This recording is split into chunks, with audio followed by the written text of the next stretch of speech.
बिस्मिल्लाहिर्रहमानिर्रहीम। अस्सलामुअलैकुम। हमारे सुखवाल में आपको एक बार फिर से खुशामदीद। आपका एक न्यू और बहुत ही देसी व्लॉग में खुशामदीद।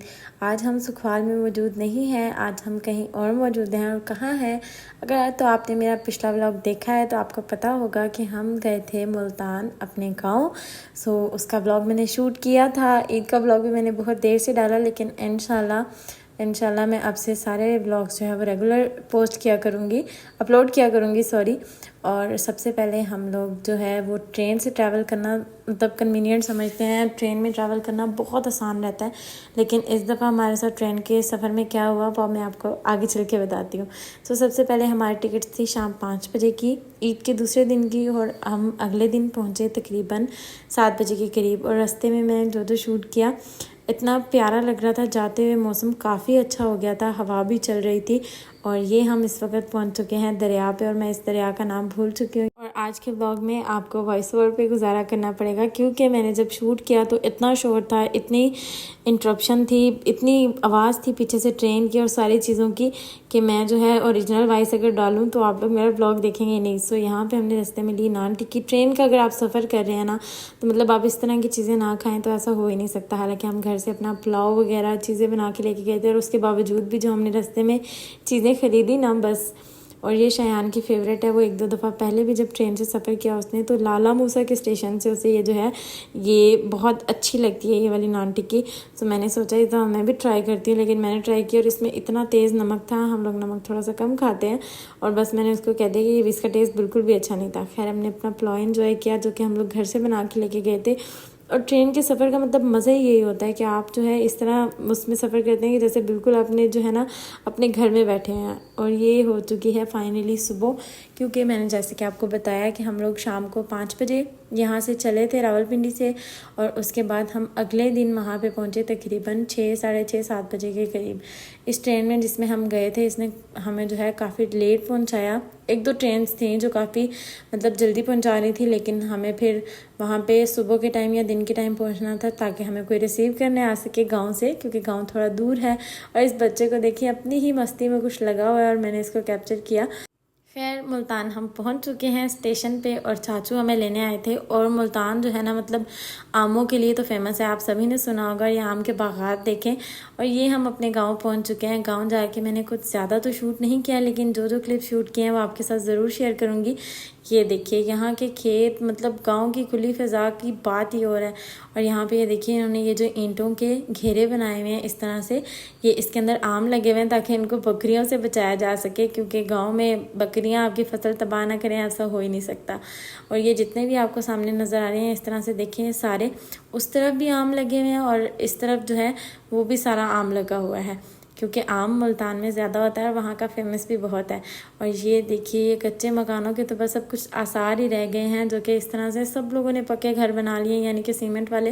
मुझे बिल्कुल भी अच्छे नहीं लगते। मैं जब भी अपने गांव जाती हूँ मैं सभी से यही कहती हूँ, क्यों आप लोगों ने मतलब ये वाले घर जो है वो बना लिए हैं पक्के। मुझे कच्चे घर इतने अच्छे लगते हैं, कोई भी इतना, इसके फ़ायदे बहुत होते हैं, इतने ठंडे और गर्मियों में गर्म होते हैं। और ये देखिए यहाँ पे हम तबेले में आए, और मेरे भाई तो भाई इनको देख देख के वो इतने खुश हो रहे थे। ये इतना क्यूट सा जो है वो बछड़ा था। और उसके बाद यहाँ पे ये बकरी को देखिए कितने मज़े से अपने जो है वो उसके अंदर बैठी हुई, जहाँ पे वो लोग चारा खाते हैं। और ये देखिए मुल्तान में आए और मुल्तान में खजूरें ना हो। मुल्तान की एक तो खजूरें फेमस हैं, एक सोहन हलवा और दूसरे आम। और ये मैं आपको तीनों चीज़ें इस ब्लॉग में दिखाऊंगी। सोहन हलवा ख़रीदते हुए तो खैर वीडियो नहीं बनाई मैंने उसकी, लेकिन यहाँ पे आप ये देखें ये खजूरें कितनी नीचे लगी हुई हैं कि इसको आसानी से हाथ लगाया जा रहा है। लेकिन बाकी जो खजूरें होती हैं वो बहुत बड़े उनके दरख्त होते हैं, उनके ऊपर से तोड़ना बहुत ही मुश्किल होता है। ये देखिए हर जगह जहाँ आप जाएंगे ना आपको आम ना दिखे, ऐसा तो हो ही नहीं सकता। ये है मेरे चाचू का घर जहाँ पे हम लोग गए थे।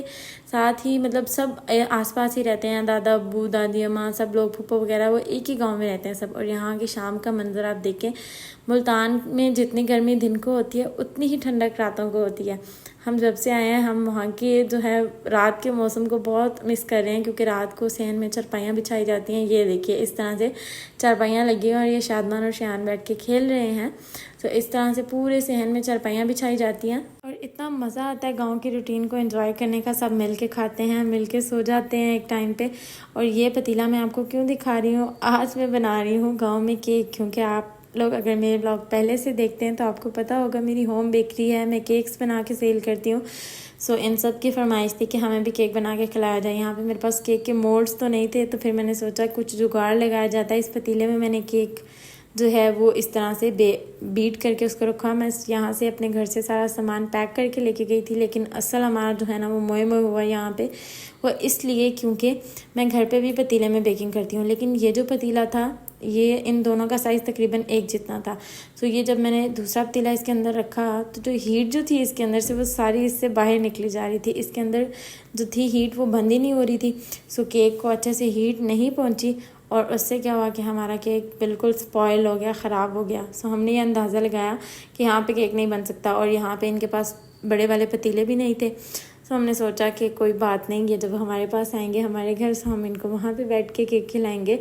केक तो हमारा ख़राब हो गया सिर्फ हीट ना लगने की वजह से, हालांकि लकड़ियों की आंच काफ़ी थी। और फिर क्या हुआ कि इतनी तेज़ हवा चलने लगी और लकड़ियों की आंच जो थी वो सारी आग इस तरह से हमने बाहर निकाल दी थी, लेकिन उसके बाद मैंने जलाई और फिर भी इसको हीट लग ही नहीं रही थी। ढक्कन जो है वो इसका इतना ठंडा था। यहाँ पे जब मैं पतीले में बेकिंग करती हूँ उसका ढक्कन इतना गर्म होता है कि मैं उसको अगर ज़रा सा भी गलती से भी टच कर जाऊँ तो मेरी वो जगह वहीं से जल जाती है। और इसका ढक्कन इतना ठंडा था कि आराम से आप उसको हाथ से भी उतार के रख सकते हैं। खैर केक तो ख़राब हो चुका है, अब क्या कर सकते हैं। और मुझे जिस चीज़ से ज़िंदगी में सबसे ज़्यादा डर लगता है वो भी मैंने गाँव जाके की। वहाँ पर जाके मैंने थोड़ी सी गाड़ी चलाई, ज़्यादा नहीं चलाई, कुछ 1-2 मिनट के लिए चलाई। भाई मेरे साथ बैठे थे और ये शुरू हुआ जाता है अब हमारा वापसी का सफ़र। हम लोग वहाँ पे तकरीबन 6 से 7 दिन रहे थे। कोई व्लॉग अपलोड नहीं कर सकी। आप ये देखें कि हम किस इलाके में रहते हैं, मतलब हमारा गांव किस इलाके में है, तो वहाँ नेट बिल्कुल भी नहीं आता, उसके सिग्नल है ही नहीं।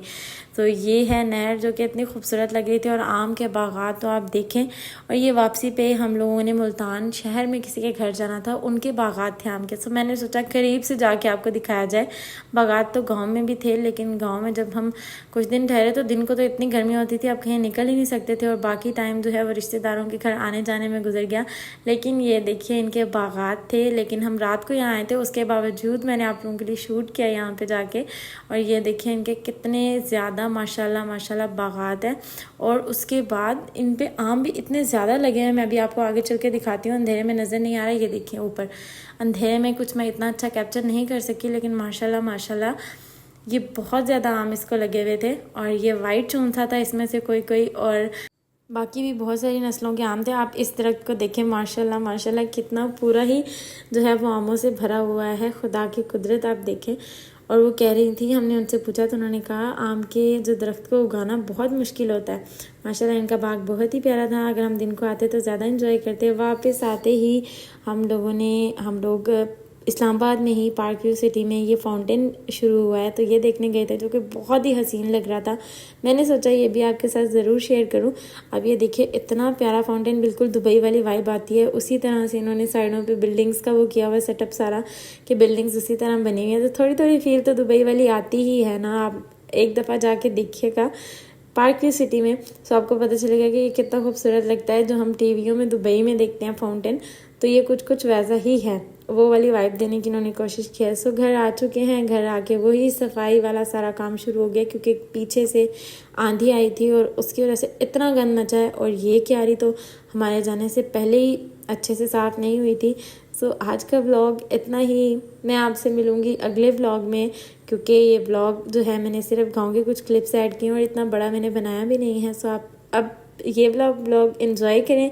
अगर ब्लॉग अच्छा लगा तो लाइक शेयर एंड सब्सक्राइब कर दें मेरे चैनल को, और हमें इससे मोटिवेशन मिलती रहती है ताकि हम आपके लिए मज़ेदार और न्यू व्लॉग्स लाते रहें।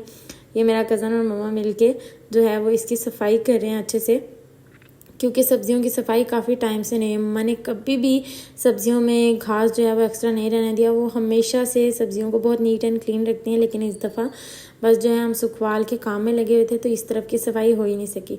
लेकिन अब शुरू किया है इंशाल्लाह, और आपको सुखवाल के ब्लॉग भी इंशाल्लाह डेली बेसिस पे देखने को मिलेंगे। सो हम आपसे मिलेंगे अगले ब्लॉग में। तब तक के लिए अल्लाह हाफिज़। अपने और अपने प्यारों का ख्याल रखिएगा।